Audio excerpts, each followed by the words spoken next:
Apologize to your mother for me. Absolutely not. Absolutely not. Galaxy Rangers.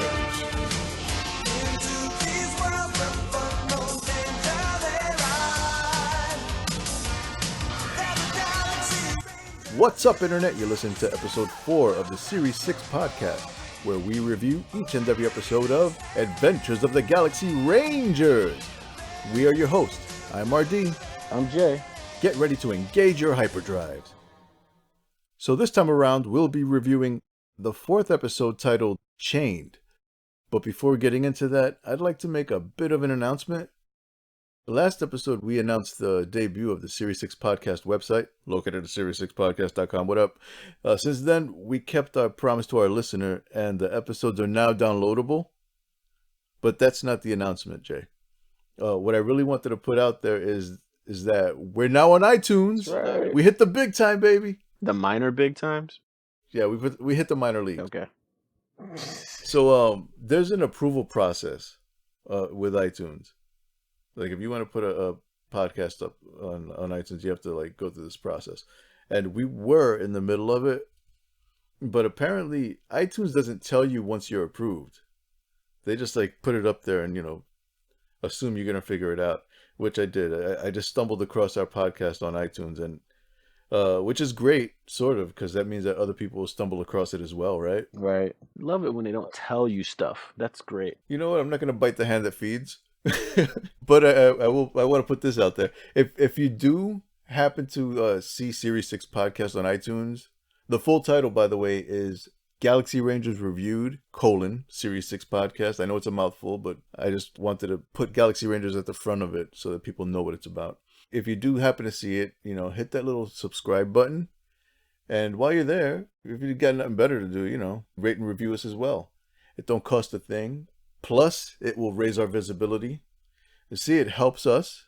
It doesn't hurt you. You like us, right? And it's easy. You'll also get a mention on our podcast where we tell you how much we appreciate you. Like our new best friend, Hard Charger 00. Hey, man. He gave us 5 stars and left a very kind review. I love that guy already. Jay, would you like to do the honors and read our first iTunes review to our listener? I would love to.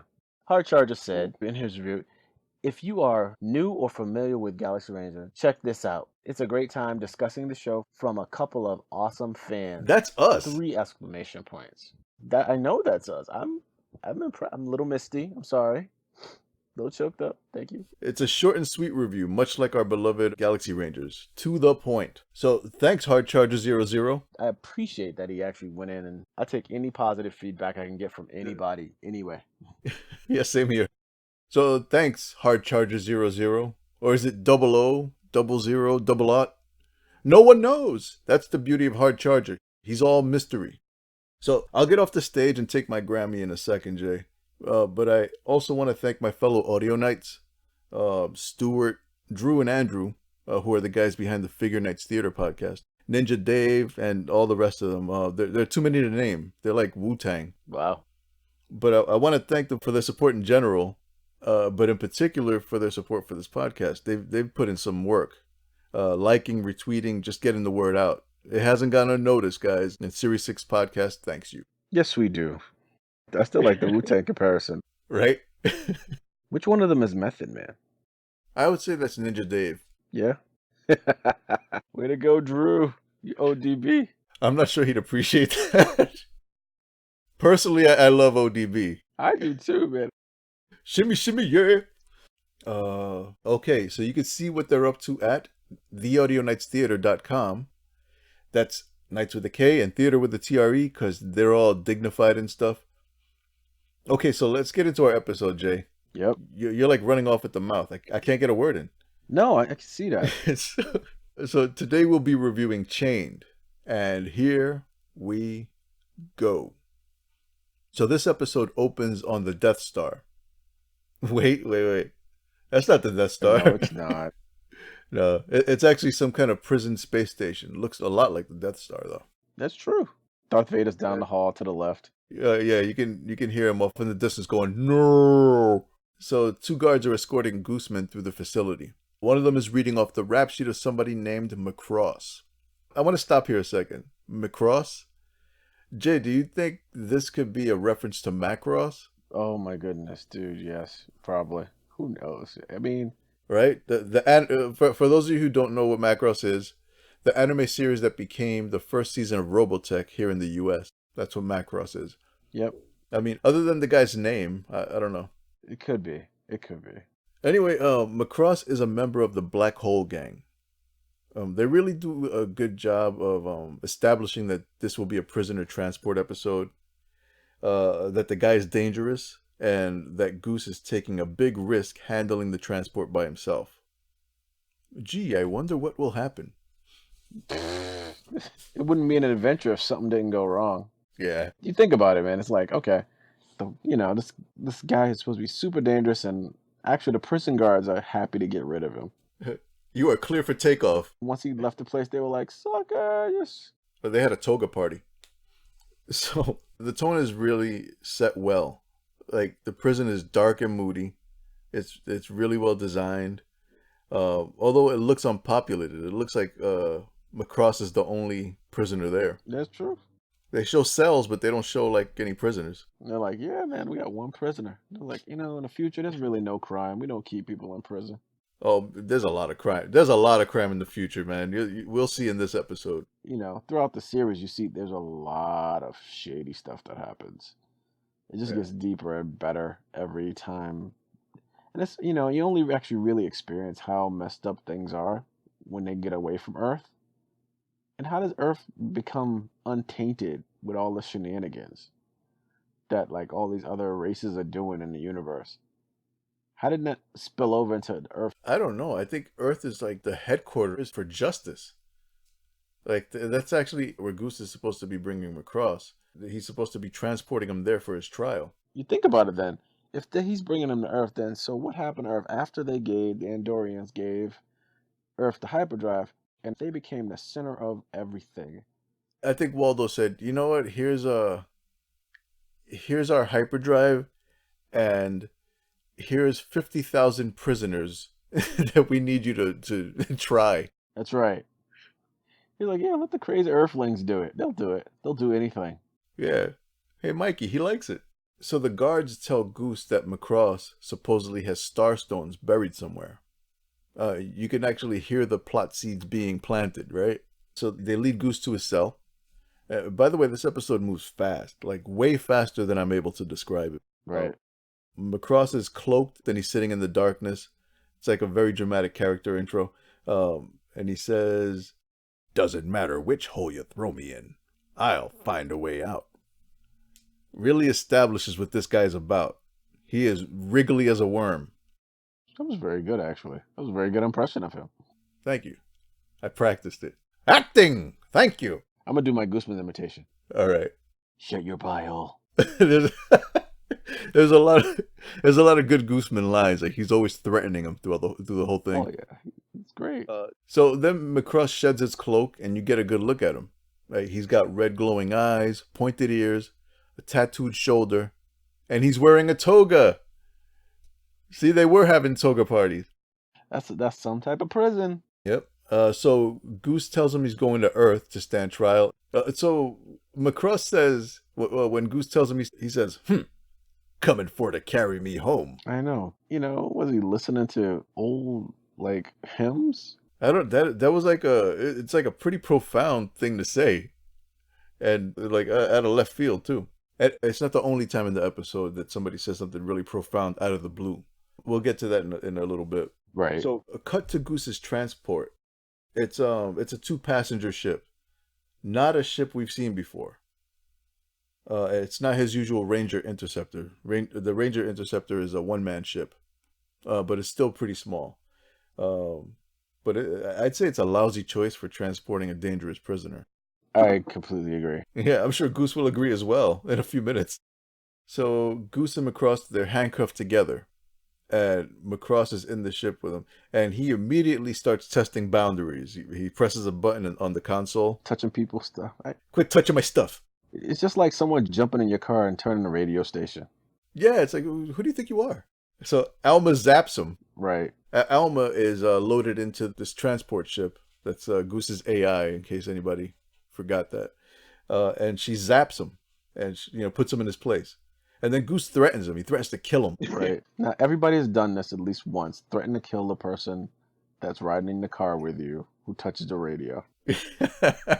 I recall you threatening us quite often. You remember, was it the burnt? Yeah, the car looked like it'd been through a fire. It was like it was awesome. Yeah, it was a fast little piece of junk, wasn't it? It was, man. It was funny. Do you remember when you launched it off that hill? Oh my goodness, I felt bad. That way I didn't feel bad. Did you do that once with my mom in the car? Yeah, your mom was in the car when that happened. Yes, that's why I felt bad. I wasn't expecting the ground to drop out from under me. That was actually one of the more entertaining car moments. I swear, that was hilarious. There was some religious words said.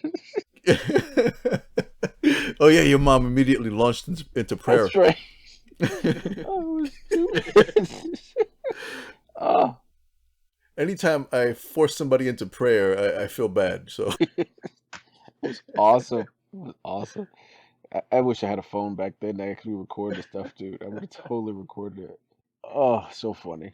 Yeah, so Goose says, Goose goes on a tirade, and then he closes with, if you so much as breathe wrong, you're dead. And then he goes, now let's have a pleasant flight, shall we? Yeah, so meanwhile, Macross's other hand has already been secured to his passenger seat's armrest. Like Schwarzenegger in Total Recall. We all know how that turned out. Yeah. Wait a minute, was Total Recall out when this was made? No, not yet. There's so many similarities to other movies that popped up. Yeah, right? So they fly through a bunch of asteroids, and behind the largest one is a small group of ragtag ships, presumably the Black Hole Gang that the guards had so helpfully foreshadowed earlier. So you can see that at least one of the ships has a centipede emblazoned on its side, much like Macross's shoulder tattoo. So if that's not confirmation, I don't know what is. So Alma tells Goose they're being followed. Goose goes full thrust reverse, and then he launches into hyperspace. So they've escaped for the time being. Meanwhile, in hyperspace, like they're in the middle of hyperspace, so you see like all the lines, the star lines flashing across the side of the ship. Macross is trash talking, and he covertly activates a tiny laser under his fingernail. So he's using this to undo his restraint. Yeah, you would think that they would have found that. Yeah, they would have found it during his manicure, for sure. So he undoes his restraint with that little laser thing, and then he punches the crap out of the main console. He gets his revenge on Alma. Right, but she probably gets electrocuted, and then he passes it on to Goose. Yeah, they both kind of get shocked. There's like a big power surge, and both of them get zapped. First, he gets zapped, and while he's getting zapped, he decides he wants to share the zap with Goose. Is that what happens? He touches Goose. So then he gut punches Goose, and then he punches him in the face. And Goose goes limp. It looks like he's unconscious. But suddenly, they show him touch his badge. He badges up and knocks Macross out with a backhand. Right. Yeah, I thought that was a very nice backhand, by the way. Oh, yeah. That was a Venus Williams backhand. Something backhand. But the damage is already done. They're out of hyperspace, and they're too damaged to go much further. And then Macross says something about their little flight being cut short. And Goose threatens him again. Goose says, I ought to blow you away. And yeah, he should have. Think about all the movies where they threaten the bad guy. Like, why doesn't anyone ever just shoot them? This would have been a really short episode, though. I'm sorry, I have violent tendencies. Back to previous podcast when I was talking about kicking somebody in their giblets. But all right, I would have shot him. Well, all right, so it would have been like this. Looks like our little flight is cut short. A little 4 minutes long. Okay, so the Black Hole Gang arrives. They come out of hyperspace, and they open fire. They found them somehow. I don't know how. So they order Goose to set down on a nearby planet. And Goose enters the atmosphere and then sacrifices the ship and ejects, faking both his and Macross's death, supposedly. There's also a third object ejected. You find out what it is later. So they emerge from the water, and Goose rips off his sleeve for a reason I still have yet to figure out. I don't know And- either, man. Yeah, and he immediately uses his sleeveless arm to punch Macross in his smug face, re-knocking him out. Right. So Macross spends a good portion of this episode catching Z's. Yeah, that's true. So Goose goes over to the third object that was ejected, and it's Triton, Goose's trusty robot horse. Just in time, too, because the Black Hole Gang ships approach. So Goose throws McSleepyhead across Triton, and they take off galloping. And then after a few impossibly long and high jumps, Yeah, this is the part I think I love this, where the horseback stuff. it shows a bunch of very amazing things for the horse itself. Like, you get to see why he has Triton. I mean, it does like Rudolph the Red-Nosed Reindeer running across cliffs. It's just, Yeah. but more than once you're like, okay. And this is the reason they have robot horses instead of a living horse or some other type of hybrid creature thing. They got this thing totally tweaked. I'm just impressed it doesn't have exhaust pipes. Now he's all electric. He's the Prius of horses. Preakness. I have to share this with everyone. Priuses have it out for me. Recently, I had one tear by me in traffic. I was impressed. Yeah, they can move like any car can move. You just gotta have a heavy enough foot. I got halogens blaring in the background. I'm thinking it's gonna be some Acura or something. Like, it's a Prius. And I'm not promoting Priuses. I am not an employee of Toyota. I'm just saying, by no means was that natural that a Prius could move like that. But anyways, Triton is not a Prius.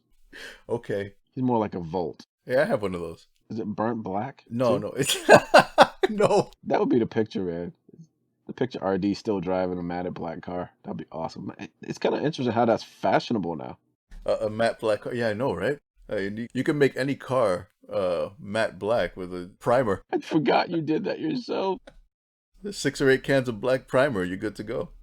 So fast. This is what happens when you listen to our podcast. You get some of our past exploits. A lot of redonkulous stuff. Yeah, we did this in between watching Galaxy Rangers, so it was all good. Talking about burnt So- cars, and By the way, like all this talk about that car, apologize to your mother for me. absolutely not. Absolutely not. Although I will remind her as soon as I see her. Yeah, no, so Triton is making like these incredibly long and impossibly high jumps. And he manages to escape from a group of ships that are capable of space flight and interplanetary travel. That is saying a lot. It is saying a lot, yeah. Yeah, so Goose starts to handcuff McSleepyhead again. But he was playing McPossum. He knocks Goose against the tree, and then he starts swinging the cuffs over his head. Like he has one of them attached to his wrist, and he's swinging the other one over his head. And he tries to take Goose's head off with the cuffs. But Goose was playing possum too. He ducks under it, and it ends up being like this big knockdown, drag-out fight until they're interrupted by somebody. Like Butch and Marcellus Wallace in Pulp Fiction, Right, except without the gimp. right. So the person that interrupts him is a cowgirl by the name of Annie. And I think she might be named after Annie Oakley. Yep, I thought that too. Brandishing a rifle, Yeah. which is Annie Oakley's trademark. Yeah, she's a sharpshooter. Yep, sharpshooter with a rifle. So if any of you guys are historians, check it out. Annie Oakley. I don't know if she was as attractive as this woman is, but I don't know. well, Goose had eyes for her. I would say it's the other way around. Oh yeah. But yeah, we'll get into that in a second. So after some BSing from McPossum, she determines that Goose is the good guy. And like at what point Annie flatly says, "I've never seen anything so beautiful," and then Goose pulls up his pants and says, "Thanks." I'm just kidding. That doesn't happen. Yes, it does. So right. Not till later, after the credits. She was actually talking about Triton, not Goose's junk. No, she wasn't. She was. So, Yes, she was. That was just... So McPossum gets the drop on Annie, and then Goose saves her, and re-knocks him out. right. This time, the heel falls off McPossum's boot, revealing a tracking device hidden within. You could tell it's a tracking device because it's blinking and it's making a beeping noise. How Goose didn't hear all that beeping earlier is beyond me, but In the vast quietness of space, he didn't hear that beeping noise. nope. Right. I just find that funny too, man. McCross is like, it's not coming from me, I swear. Yeah, it's not me. Wasn't me. The beeping goes, excuse me. Excuse me. Something we had in the commissary. Excuse me. Excuse me. Yeah, so Goose kills the tracker by very slowly crushing it under his boot. It reminded me of how a scorpion met his end in the movie Predator. Remember that? I do. Anytime. So Goose explains the situation and Annie offers to help him call for backup. Like somebody in town has a transmitter. And she says it's just a 5-mile ride. Now, what could possibly happen within that 5 miles? I'll tell you what. Annie practically throws her fun parts at Goose. That's what happens. Well, but before that, though, let's step back a little Yeah. bit, man. Okay, this is one of those moments where you're like, Goose has a robotic horse, right? She is like all jonesing over his horse. But how is it she has a real live horse on a planet that's not Earth? Yeah, I think there are Earth settlers, but they're not part of the Alliance. I understand that, man, but they're settlers from Earth, but they don't really like technology. In the future, she's running around with a laser rifle, riding a real horse. It's not a laser rifle. What? That's an observation I made earlier. It shoots a bullet. Really? Okay, I'm still Yes. watching episode again. Yeah, you got to rewatch it. I am rewatching it. So yeah, I think probably somewhere on Earth today, if you looked around, you could find a group of people that want to start over, that would want to like shun technology and just start like with the basics. You know what? Those are the same people who probably couldn't do without tissue paper. Who knows, man? They're like, oh, we get some leaves. Like, wait. And there's like one person in the group's like, sorry, dude. We are not doing that at all. I heard people used to use corn cobs. What? Yeah. That's barbaric, man. I'm sorry. That's barbaric. Yeah. I heard back in the day. No, I'm sorry, dude. No human uses corn cobs, or at least not intentionally. Well, maybe they do intentionally. No, I don't mean vertically. I mean using it horizontally. Either Like- way's wrong, man. That's just not right. You know, I bet it was a husk, not necessarily a corn on a cob. I'm pretty sure it's like a corn cob with no kernels on it. I'm pretty sure it was probably just the husk. I'm trying to tell you, corn cobs they're absorbent. Dude, man, that's like So I think the idea is you zip it across. just wrong. Just wrong. I can't. So yeah, so Annie says, "I like it when you smile." And then, so then She has some corn. he's like, wait a minute. So Goose gives a little bit of his origin story, like a tiny bit. He says he was grown by technology. Right. That's true. He's a test tube baby. So they arrive to see the town being razed by the Black Hole Gang. Annie runs into a burning building yelling Elder Ezra's name, and then Goose drops McPossum and chases her into the structure. He's immediately hit by a burning support beam, which lights him on fire. So he badges up, his body glows, and now he's fireproof. Then he saves Annie and Elder Ezra, carries them both out of the burning building. So there the villagers are waiting for him, and they point a gun at Goose for being a stranger, I guess. And then Annie says, "But father, he's our friend." Now, father? I guess that's not the first dad Goose is pissed off, right? Yeah, he's probably thinking, "Oh my goodness." Uh-oh, shotgun, not again. So it turns out the villagers made a deal with the Black Hole Gang. Annie calls them cowards, and the Black Hole Gang take Goose's badge, and she stands between them and Goose. Like she's protecting him, right? Right. And then, so, I mean, this dude apparently made an impression on her. Clearly. So Goose gets up close to her and he says, "Annie, no." And then he discreetly slips a little box into her hand. Much like the little box she tried to slip him earlier. was dumb. The question, and you're editing out a quarter of the cob, man. You're talking about slipping boxes. Do it. That's staying. That's staying. Because you're editing, man. That's why it's staying. Look, there's no poop in that joke. So they haul Goose off as he screams something very profound. Goose says, "Destiny is not a matter of chance. It's a matter of choice." All right, Goose. As if she weren't hot enough for you already, man. Yeah, you know, man. He's like, oh, man. Like, He's trying to really drive it home. probably got all starry-eyed. He's like, yep. It's like, even your dad can appreciate this one. Yep, I got her. I got her. Sploosh. Oh, come on. You gotta edit that out, too. So, Yes! quote on the cob references, whatever. I'll keep doing it. You can be. Stop it! Stop it! It's fine. It's fine. Dude, you're giving me a lot of work. Okay, so this is the planet where McPossum buried the Starstones we heard so much about earlier. The Black Hole Gang ride over to the burial site along with their captive Goose. And Goose is tied to a dead tree and he tells them they're wasting their time. So they start digging using lasers. That's pretty cool, right? Hello? Yeah, I'm still here, man.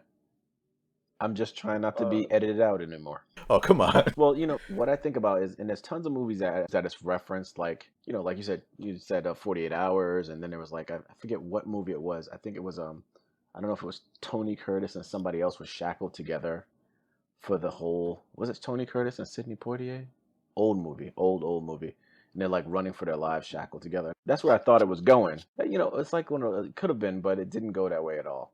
But I think like there was a lot of references to other movies that were similar in their approach, where the hero comes to a town that doesn't want him there. I mean, there's always some chick that like she's already, you know, giving him Google eyes. All this while he's talking about technology. He comes in riding a horse made of technology, and he's brandishing guns that shoot lasers versus bullets.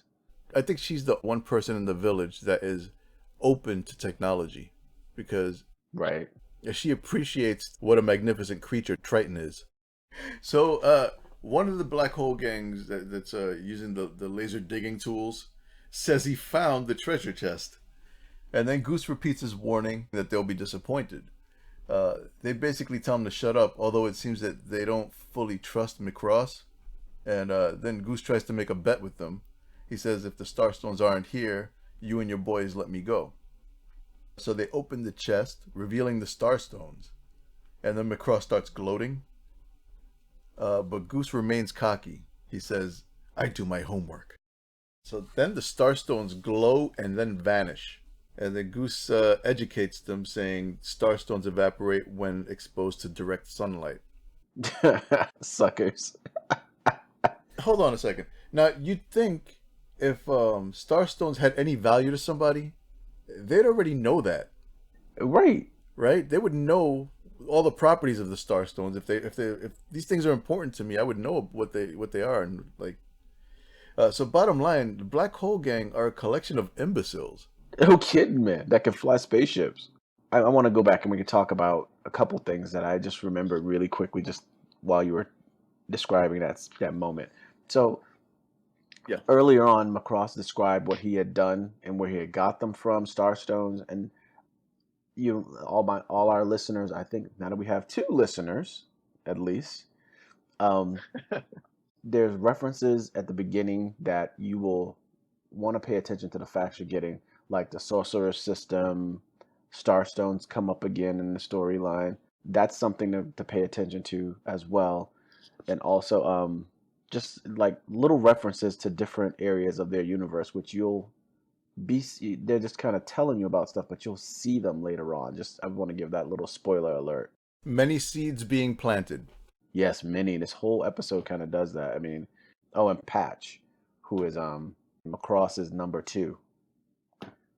He is a reoccurring character, so keep an eye out for him as you watch other episodes of Galaxy Rangers. Wait a minute. So Macross is the leader? Yeah. I don't think he's the leader. I think he's just a member. I think he's the leader. When the guards introduce him, they introduce him as a member of the Black Hole Gang, and at no point does the gang treat him like he's the leader. That's true. Okay, so after the Starstones evaporate, they all turn on McPossum, and then he pulls a gun on them, and then Triton shows up and knocks him down. So he's about to shoot Triton like point blank, and but suddenly the gun is shot out of his hand by Annie's rifle. Yeah. As she and the townsfolk ride to Goose's rescue, and it's a bullet that shoots the gun out of his hand. I gotta rewatch that episode. So yeah, she's definitely named after Annie Oakley, the sharpshooter. I'm sure of it now. The Black Hole Gang say that they'll leave peacefully, after having destroyed half the town. Right. And they abandon Macross, who was trying to ride off with them. They no, you're not coming with us. They're good with leaving him. Yeah. And it turns out that the box that Goose had slipped her was Triton's control chip, which somehow led them right to Goose. I don't know.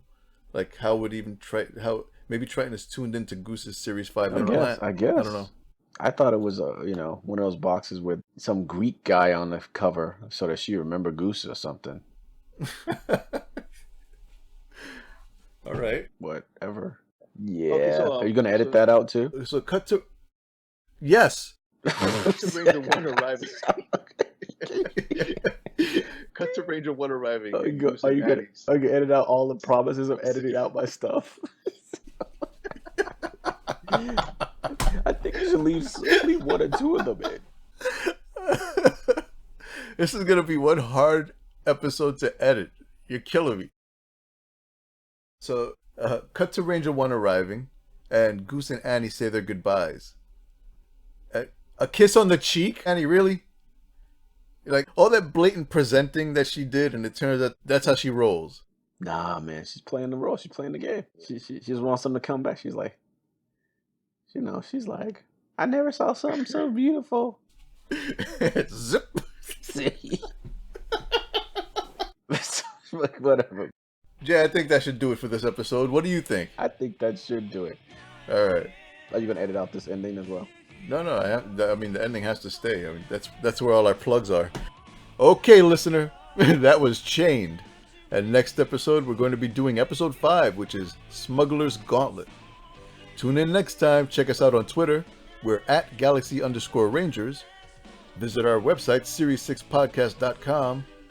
Send us feedback. You can email us at galaxyrangers@email.com. Galaxy Rangers, no space, at email, not Gmail, because we're excellent. And please subscribe, rate, and review us on iTunes. We've been your host. I'm RD. And I'm Jay. And we'll see you next time. Disengage your freaking hyperdrive. Bye. Edit it out friggin'. Edit it out friggin'. Look at this. Bye.